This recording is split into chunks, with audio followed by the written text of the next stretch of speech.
Long before social media started to slowly rot the brains of the global youth, parents were concerned that the movie theater could corrupt the minds of their little innocent children. But in this case, not even a 15-year ban of a movie could stop the youth from being exposed to such a rebellious behavior. However, it were actually the parents' trusted media outlets that gaslit them into a fear-turned-hatred towards a subculture of young adults and teenagers. Let's step into the time machine with the knowledge of hindsight and find out what actually happened.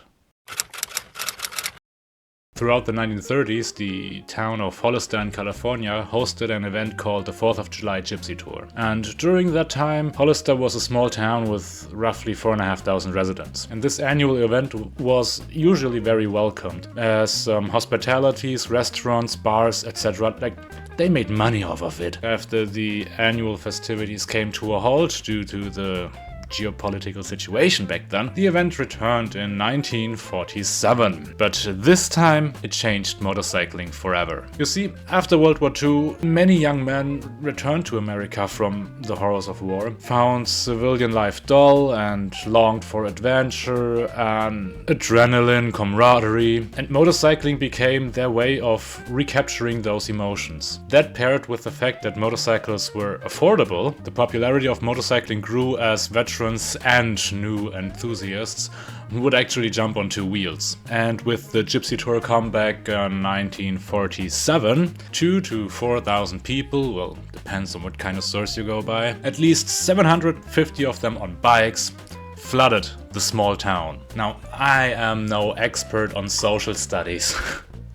But 4,000 young men, many of them with motorcycles, bursting out testosterone, traumatized by the horrors of war, and fueled by a whole lot of alcohol, that's just a recipe for disaster. Well, that and the fact that the police force of the town Hollister consisted of a whopping amount of 7 people. Well, I don't need to explain further that chaos broke loose and things went down, but we'll get to the details. Following the events of said fateful night, the local newspaper San Francisco Chronicle reported about a havoc in Hollister and used words like terrorism to describe the bikers' behavior. This, however, was not yet the reason why the general perception of motorcyclists changed. What did change the general deception of bikers were photographs that the journalists of that newspaper took that night. A visibly drunk young man sitting on his bike and a pile of beer bottles on the ground. The photos were in the hands of the Life magazine shortly after, and 2 weeks later, the entire nation of America was exposed to this imagery. And the headline, Cyclists Holiday. He and his friends terrorized town.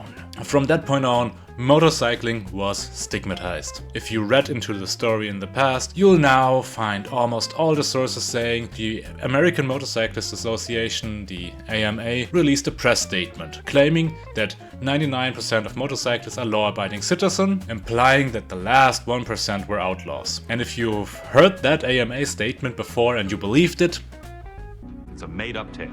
It's a total fabrication. It never happened. In 2005, AMA's Public Information Director Tom Lindsay told the International Journal of Motorcycle Studies that this entire story is a misquote. Apparently there is no record of such a statement towards the press. One publicly available letter could explain this Mandela effect situation, however, and that comes from a guy named Paul Brokaw from the Motorcyclist magazine. Words are difficult to express my shock in discovering that motorcyclist picture. It was very obviously arranged and posed by an enterprising and unscrupulous photographer. We regretfully acknowledge that there was disorder in Hollister, not the acts of 4,000 motorcyclists, but rather of a small percentage of that number, aided by a much larger group of non-motorcycling hellraisers and mercenary-minded barkeepers. We in no manner defend the culprits. In fact, drastic action is underway to avoid recurrences of such antics. You have, however, in presentation of this obnoxious picture, seared a pitiful brand on the character of tens of thousands of innocent, clean-cut, respectable, law-abiding young men and women who are the true representatives of an admirable sport. Paul Brokaw, Editor, Motorcyclist, Los Angeles. As you can tell by this letter, even back then motorcyclists started to question the credibility of this imagery. And it wasn't until 50 years later when Gus the Serpa, the guy in the background of the photo, told this entire story to the Classic Bike magazine. According to the Serpa, he saw two men gathering up beer bottles from around the street. This drunk guy that eventually got photographed walked out of a bar. They asked him to sit on the bike and take some photos. Guy agreed, and the Serpa actually purposefully placed himself in the shot in the background so that they wouldn't take the photo because he knew they were up to no good. Well, photo got released anyways, but at least the Serpa is in it as well. The reason why that part of the story is relevant is because this explains the so-called 1%ers. Bikers that typically saw themselves in outlaw motorcycle clubs started wearing like little 1%er badges to tell everyone that they are in fact one of the 1%ers that are rebellious and outlaws and not law-abiding citizen. Gosh damn it.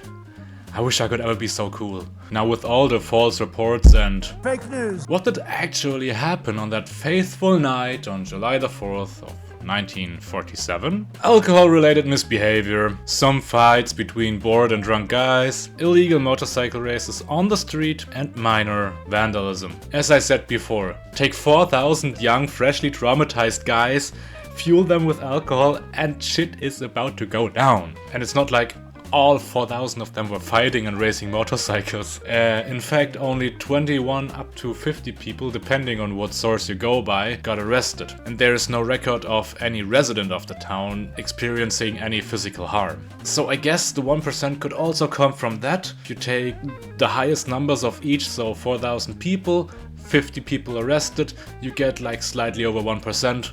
I don't know. Anyway, this entire series of events on 4th of July 1947 would go down in history as the Hollister Riot.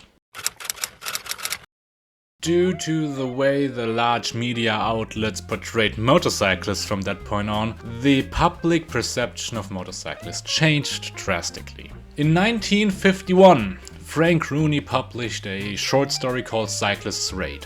And that came out in the January issue of the Harper's Magazine. The story is inspired by the Hollister Riot, and it starts out by very evocative writing, drawing images of organized motorcycle clubs, the way they ride in military formations or have military hierarchy structures in their own clubs. Reading this really feels like a time capsule. Already on page 2, there's a 30-year-old guy in love with a 17-year-old, and the father of the 17-year-old tells her to, well, go back to the kitchen. Good old times, eh? Just a random thing I thought was funny was that there's this illustrated product placement.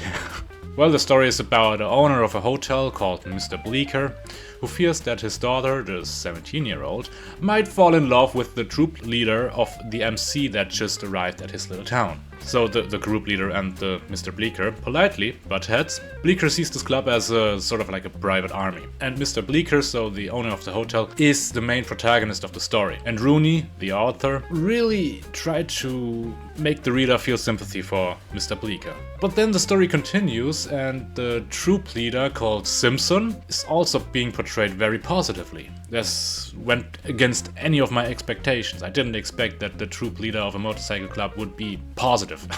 And Rooney really managed to describe Simpson as a kind of guy that's a young adult, mid-20s, early 20s, that is really just trying to find his own place in this world. And it's also made pretty clear that Simpson doesn't drink alcohol. And he actually shows signs of embarrassment after seeing how his comrades behave after a few beers. And from that point on, Mr. Bleecker sees Simpson as an individual with morals and not just one of them. The story ends basically with Mr. Bleecker losing it on someone else, and the emotions he goes through after returning from war, losing his wife, losing his daughter. It's all very heartfelt. Honestly though, the Cyclists Raid is an amazing story. Like when I was doing the research for the script, I saw, oh no, that's too many pages, I'm not gonna read it. And then I just inhaled the story. I really liked it. You can check it out in the description, I'll have all the stuff there. Given the image the Life magazine tried to project onto bikers, this story doesn't piss over them. Instead, it uses an approach I can get behind. And I pretty much agree with the sentiment of it. For example, there's a quote, "He was a small town man, and he had always hated how man surrendered their individuality to attain perfection as a unit. And I think this quote sums up the author's intent with this story. If you want to put a label on yourself and make it your self-worth, you'll soon become responsible for anything under that label, while also giving up your actual personality. This got deeper than I wanted it to be. This channel is actually supposed to be about motorcycles. Now let's talk about the elephant in the room. A movie so dangerous it was banned. In Great Britain for 15 years at least. A movie that redefined how bikers were viewed, skyrocketing leather jacket sales, and gave the public a sense of the subculture that is motorcycling. Too bad that it was really difficult to project bikers in any good light, as this movie was based on a short story based on an actual event that's called the Hollister Riot. I'm talking of course about the movie The Wild One, or in German, Der Wilde. I say that because 50 years later we got an unofficial sequel called Die wilden Kerle. Watching this movie right after reading the short story that it was based on, you can tell that that movie is just a very, very loose adaptation of it.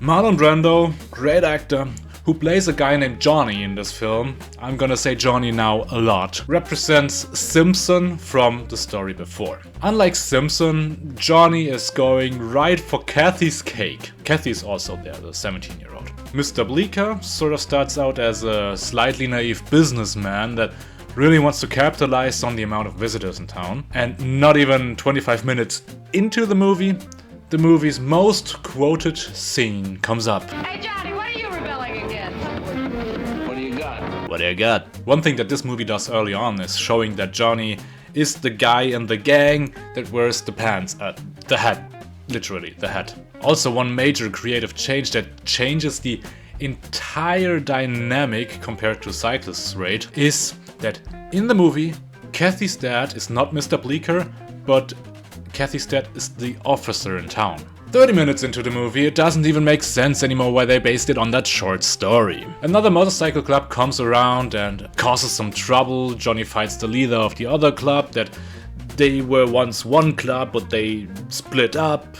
Then you have the cop there that is Kathy's dad, and the cop gives Johnny chances that don't make sense, because why would a cop give some dude that just arrived in his town so many chances? Like, he's already given him 2 chances or whatever. I don't get it. I assume that they wanted to replicate the bond that Simpson and Mr. Bleecker in the short story had, but they never gave a reason to bond over, whereas in the short story there was a reason. And also, where Simpson doesn't drink a single drop of alcohol, Johnny in the movie, first thing he does is drink beer, drink the entire day, and then it's nighttime and he's walking his beer to his bike and then starts the bike and rides off. Good old times, eh? Then they try to make out with women who attempt to run away. Good old times, eh? Johnny gets harassed by this drunk chick who tries to get Johnny.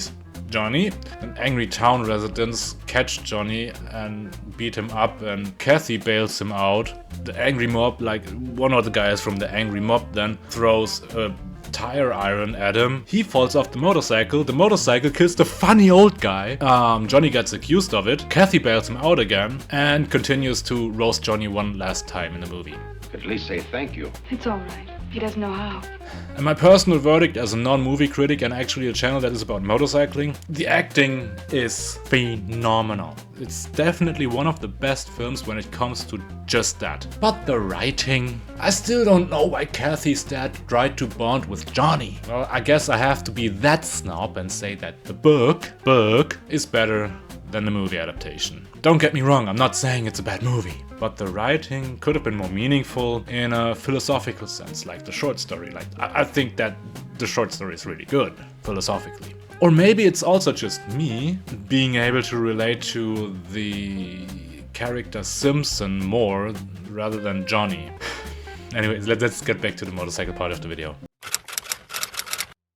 So now we have these 3 things, like the Hollister Riot, Cyclists Raid and the Wild One. Without a doubt, the Wild One is the most impactful one. However, the Wild One wouldn't exist without the Cyclists Raid, and the Cyclists Raid wouldn't exist without the Hollister Riot, so they we need all of these three things to then get to the cultural impact of the Wild One. And on one side we have Marlon Brando's portrayed character Johnny, a tough, I don't give a damn kind of guy with attitude. And then there are his looks, like leather jacket, jeans and boots. That's basically the definition of a biker look today. The film kind of popularized the idea of a biker as an anti-hero, in that they don't want to conform but embrace freedom and the danger that comes with it. In 1969, Easy Rider hit the scene, which also redefined the biker's image.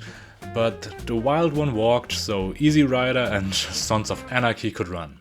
Thank you all for watching and sticking through. If you want to stick around for more, don't forget to subscribe. I mean, it's a new channel, it's the first video.